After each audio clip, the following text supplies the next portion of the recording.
Hello વિદ્યાર્થી મિત્રો, lesson number 1નો આ ત્રીજો પાર્ટ છે. આ ત્રીજા પાર્ટમાં આપણે પલક્કડ્સ પબ્લિક લાઇબ્રેરી આ ટોપિક વિશે આપણે ભણવાનું છે. આ પલક્કડ પબ્લિક લાઇબ્રેરી એ કેરાલા રાજ્યના એજ્યુકેશન વિશેની માહિતી આપણને આપે છે. કેરાલામાં લાઇબ્રેરીનું મહત્ત્વ શું છે એના વિશેની માહિતી આ પાઠમાં આપણે પલક્કડ પબ્લિક લાઇબ્રેરી, પલક્કડ એ એરિયાનું નામ છે, ગામનું અથવા તો નાના ટાઉનનું નામ છે, અને એની અંદર એક લાઇબ્રેરી આવેલી છે અને એ લાઇબ્રેરીનું નામ આપેલું છે પલક્કડ પબ્લિક લાઇબ્રેરી. આપણે બધા જાણીએ છીએ કેરાલા એ આપણા ભારતનું સૌથી વધુમાં વધુ એજ્યુકેશન ધરાવતું રાજ્ય છે અને એટલા માટે સ્વાભાવિક છે કે ત્યાં લાઇબ્રેરીનું ચલણ વધારે હશે અને હાલ છે જ. તો જોઈએ આપણે આ લેસન અને એની અંદર આ લાઇબ્રેરી બીજી લાઇબ્રેરીઓ કરતાં કેવી રીતે અલગ છે એની માહિતી આપણને આ લેસનમાં આપણને મળશે. In Kerala, the Palakkad District Public Library has been up and running since September 2013. આપણે આ સિન્સનો ઉપયોગ ગ્રામરમાં ભણી ગયા છે. સિન્સ એ ચાલુ પૂર્ણ વર્તમાન કાળનો ઓળખવાનો શબ્દ છે અને એ આપણને જણાવે છે કે આ લાઇબ્રેરી સપ્ટેમ્બર 2013થી અહીંયા ચાલી રહી છે. It is a fine model library. આ એક આગવી જ મોડેલ લાઇબ્રેરી છે, બીજી બધી લાઇબ્રેરીઓ કરતાં અલગ છે. અ સેન્ટર ફોર ઇન્ફોર્મેશન, અને એ લાઇબ્રેરી માહિતીનું એક કેન્દ્ર છે. Knowledge, wisdom, cultural activity, research and references. આ લાઇબ્રેરી નોલેજનું સેન્ટર છે, ઇન્ફોર્મેશનનું સેન્ટર છે, એક વિઝડમ, ત્યાં ડાપણ એટલે કે નવી માહિતી મળી રહે છે, કલ્ચરલ એક્ટિવિટીનું એક સેન્ટર છે, રિસર્ચ સેન્ટર છે, નવું સંશોધન કરવું હોય તો એના માટેની પણ એક યોગ્ય જગ્યા છે, અને રેફરન્સીસ, જ્યારે કોઈ વધુ ઊંડાણપૂર્વક અભ્યાસ કરવો હોય તો એના માટેની પણ એક આગવી જગ્યા છે. But it has recently been in the news for different reason. પરંતુ આ લાઇબ્રેરી, મોટાભાગે લાઇબ્રેરીઓનો હેતુ તો આ જ હોય છે, બધી લાઇબ્રેરીનો, પણ આ લાઇબ્રેરી લોકોના વધુ ફેમસ કેમ થઈ છે વધુ લોકોની અંદર, તો એનું એક આગવું રીઝન છે. A third of its 1000 members are women. આ જે લાઇબ્રેરી છે એના ત્રીજા ભાગના જે મેમ્બર છે એ વુમેન એટલે સ્ત્રીઓ છે. મોટાભાગે લાઇબ્રેરીમાં તમે જશો તો તમને પુરુષ રીડર વધારે જોવા મળશે, પણ આ લાઇબ્રેરી એક એવી લાઇબ્રેરી છે જેમાં ત્રીજા ભાગના મેમ્બર એ મહિલાઓ છે. These women, supported by the shared space the library offered them, launched a women's unit in February 2014. આ લાઇબ્રેરી 2013માં શરૂ થઈ. એક વર્ષ પછી આ લાઇબ્રેરીનું જે સંચાલન કરી રહ્યા છે એ લોકોએ આ ત્રીજા ભાગની સ્ત્રીઓ માટે એક આલાયદી વ્યવસ્થા કરી છે. These women, supported by the shared space the library offered them. આ લાઇબ્રેરીએ આ જે વુમન માટે એક આગવો વિભાગ આપી દીધો. એમને રીડિંગ કરવું હોય તો આગવું, એમના કોઈ ઇન્ફોર્મેશન માટે કોઈ સેમિનાર યોજવા હોય અથવા તો કોઈ પણ પ્રોગ્રામ કરવો હોય તો એના માટેની આગવી અલાયદી વ્યવસ્થા એક અલગ ભાગ આપી દેવામાં આવ્યો, જેથી કરીને એમના માટેના જે અલગ અલગ કામો કરવા હોય તો થઈ શકે, જે નોર્મલ લાઇબ્રેરીમાં ના થઈ શકે. Launched a women's unit in February 2014. 2013ના September મહિનામાં ચાલુ થઈ. ફેબ્રુઆરી 2014માં એને અલગ વિભાગ આપવામાં આવ્યો. The unit got together to discuss method of empowering women. અહીંયા તમને એક વર્ડ્સ જોવા મળશે, એમ્પાવરિંગ મતલબ સશક્તિકરણ.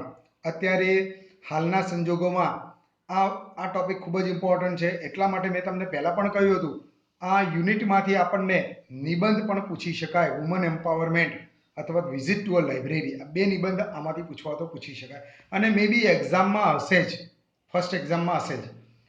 એટલે એમ્પાવરિંગ શબ્દ આપણા માટે મહત્વનો છે, સશક્તિકરણ અને એમ્પાવરિંગ વુમન એટલે સ્ત્રી સશક્તિકરણ. એટલે આ યુનિટ બધા ભેગા થઈ, આ યુનિટમાં સ્ત્રીઓ ભેગી થઈ અને વુમન એમ્પાવરમેન્ટનું કામ પણ કરી રહી છે. જોઈએ આગળ.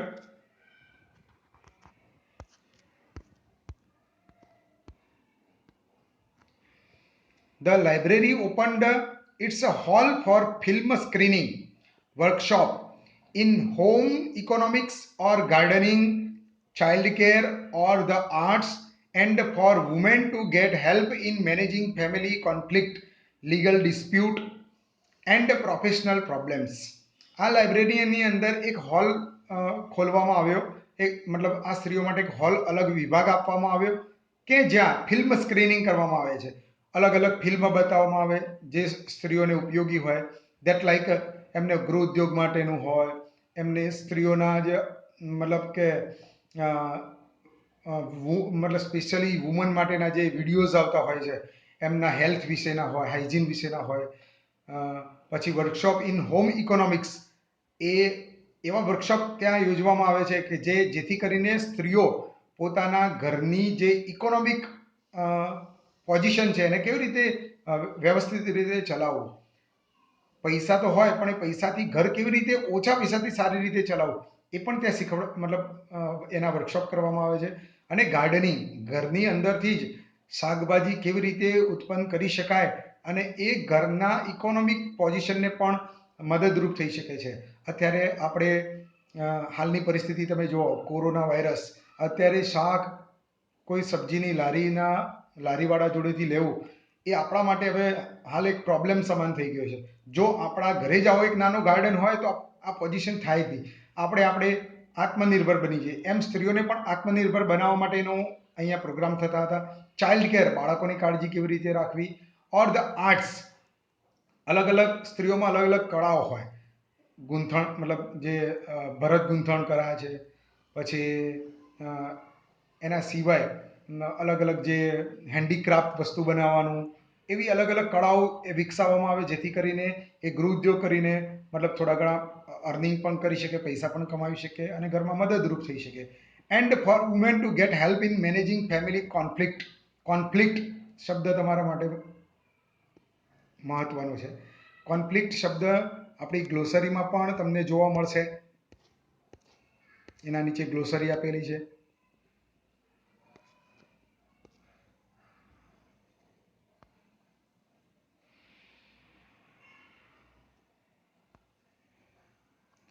સોરી, કોન્ફ્લિક્ટ નથી આપ્યું. કોન્ફ્લિક્ટ એટલે ઝઘડાઓ. સ્ત્રીઓના જે સામાજિક ઝઘડાઓ હોય, કોન્ફ્લિક્ટ એટલે મતલબ અહીંયા ઝઘડાઓ તો ના કહેવાય પણ ઘરની અંદર જે ફેમિલી જે ડિસ્પ્યુટ કહીએ છીએ આપણે, એમાં કેવી રીતે સ્ત્રીઓને મદદરૂપ થવું, મતલબ એનું ગાઈડલાઇન્સ મળે. એક ફેમિલી કોન્ફ્લિક્ટ હોય એને કેવી રીતે સોલ્વ કરવા. લીગલ ડિસ્પ્યુટ એટલે ઘણી વખતે મેરેજ, છૂટાછેડા અથવા તો મતલબ છૂટાછેડા થયા હોય અને એના ચાઇલ્ડ વિશેના જે લીગલ ડિસ્પ્યુટ હોય અથવા તો એવા બીજા કોઈ પણ ડિસ્પ્યુટ હોય એને સોલ્વ કરવા માટેના પણ ગાઈડલાઇન્સ આપવામાં આવે છે. એન્ડ પ્રોફેશનલ્સ પ્રોબ્લેમ, અને જો સ્ત્રીઓ કોઈ વ્યવસાય કરવા માગતી હોય, ગૃહ ઉદ્યોગ કરવા માગતી હોય અથવા તો બીજો કોઈ વ્યવસાય કરવા માગતી હોય તો એના પ્રોબ્લેમ્સને પણ સોલ્યુશન કરવાના પ્રોગ્રામ કરવામાં આવે છે. એના પછી the secretary of the library pointed out that through reading, આ લાઇબ્રેરીના જે સેક્રેટરી છે એમને પોઈન્ટ આઉટ કર્યું છે. પોઈન્ટ આઉટ એટલે એવું તારણ કર્યું છે થ્રુ રીડિંગ, વાંચન દ્વારા women would realise their own strength, સ્ત્રીઓ પોતાની આગવી શક્તિને જાણી શકે છે. એમની અંદર કેટલી શક્તિઓ રહેલી છે એ સ્ત્રીઓ રીડિંગ દ્વારા વધારે સમજી શકે છે, જાણી શકે. એમના જેવી જે બીજી સ્ત્રીઓએ જે અલગ અલગ કામ કર્યા છે, જો એવા આર્ટિકલ્સ એ વાંચશે તો એમનામાં પણ એક પાવર, જે અંદર જે એક પાવર રહેલો છે એ જાગૃત થશે. એન્ડ ફોર્જ અ યુનિટી, અને સ્ત્રીઓમાં એકતા વધશે અને સ્ત્રીઓ એક થઈ અને એમના જે પ્રોબ્લેમ્સ છે એને સોલ્યુશન કરવા માટેના પ્રયત્નો કરશે. it was not that the leading library of earlier times were disappearing. It was not એવું નોંધવામાં આવ્યું છે કે that the leading libraries of earlier times were disappearing and the present rural reading rooms were too often full of only male readers. અત્યારે તમે જુઓ library ઘણા બાળકોને જ ખબર નથી હોતી લાઇબ્રેરી શું છે. ઘણા લોકોએ તો જોઈ જ નહીં હોય લાઇબ્રેરી. સ્કૂલમાં લાઇબ્રેરીનું ચલણ ઓછું થઈ ગયું, મોબાઈલ, ઇન્ટરનેટ, ટીવી, આના કારણે લાઇબ્રેરીનો યુઝ ઓછો થઈ ગયો. એટલા માટે અત્યારે લાઇબ્રેરીનું ચલણ ઓછું થઈ ગયું છે અને ગામડાઓમાં પણ જે રીડિંગ રૂમ છે એમાં મોટા ભાગે ઘરડા, જે બુજુર્ગ, એમાં પુરુષો જ જોવા મળે છે, વધારે સ્ત્રીઓ બહુ ઓછી જોવા મળે છે. The unit discussed that if the once well-read women of Kerala continued to squander their hours in front of television. સ્કોન્ડર શબ્દ તમારા માટે નવો છે, વેડફવું. જો સ્ત્રીઓ આ જ રીતે પોતાનો સમય, કિંમતી સમય જો ટીવી આગળ જ સમય વિતાવશે, સમય વેસ્ટ કરશે, તો it would encourage a climate in which women are afraid to go out after dark. તો સ્ત્રીઓ એમના જીવનમાં જે પ્રગતિ કરવી હોય એ કરી નહીં શકે. અને અહીંયા તો એવું સમજાવવામાં આવ્યું છે જો સ્ત્રીઓ આ રીતે જ ટીવી પાછળ અને બીજા અનવોન્ટેડ કામ પાછળ જો સમય બગાડતા રહેશે તો રાત્રે એમને બહાર નીકળવું પણ અફ્રેડ એટલે ડરવું, are afraid to go out after dark, અંધારું થયા પછી સ્ત્રીઓ બહાર પણ નહીં નીકળી શકે, એટલી ડરેલી, એટલી ગભરું થઈ જશે.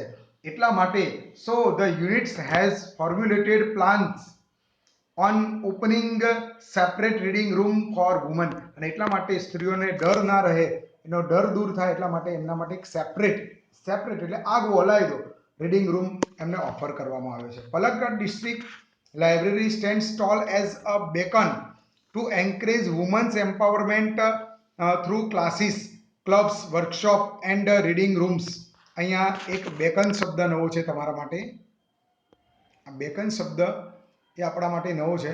બેકન એટલે લગભગ ફોર્જ, ઘડવું લખ્યું છે ને, someone or something that guides or gives hope to others.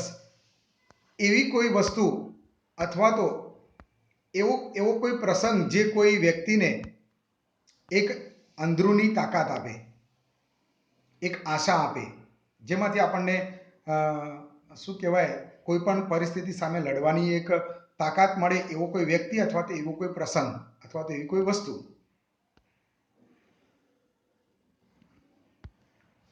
જોઈએ, Palakkad district library stands tall as a bacon એટલે લોકોમાં એક આશાનું કિરણ લાવી રહ્યું છે. ટુ એન્કરેજ વુમન્સ એમ્પાવરમેન્ટ, સ્ત્રીઓનું સશક્તિકરણ કરવા માટેની એમાંથી એક આશા મળી છે. એ શેના દ્વારા મળી છે? તો થ્રુ ક્લાસીસ, એમાં અલગ અલગ ક્લાસ ચાલે છે, ક્લબ્સ ચાલે છે, વર્કશોપ ચાલે છે, and reading rooms. And then there are the books which will provide the woman the strength they need to make good use of this opportunity. અને ત્યાં એમને એવી અલગ અલગ બુકો વાંચવા મળે છે કે એમના જે પ્રોબ્લેમ્સ હોય એ પ્રોબ્લેમ્સ દૂર કરી શકે એ એમના વાંચન દ્વારા, અને અલગ અલગ એમને નવી નવી ઓપોર્ચ્યુનિટી મળે. હવે અહીંયા આપણા લેસન નંબર 1ના 3 ટોપિક પૂરા થઈ ગયા છે.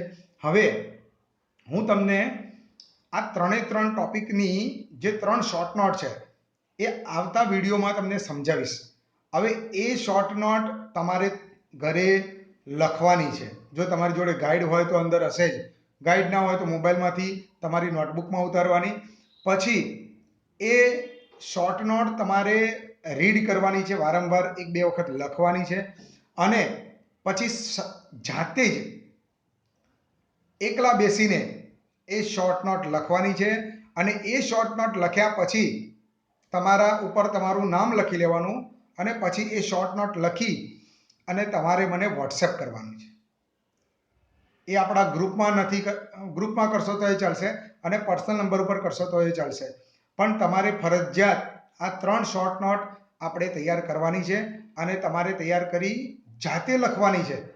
જો હવે ક્લાસ ચાલુ હોય, સ્કૂલ ચાલુ હોય તો એ બધું પોસિબલ બનતું હતું, પણ હવે નહીં બને. એટલા માટે જાતે તમારે તમારી રિસ્પોન્સિબિલિટી નિભાવી અને જાતે મને આ સેન્ડ કરવાનું છે. બરાબર? Thank you.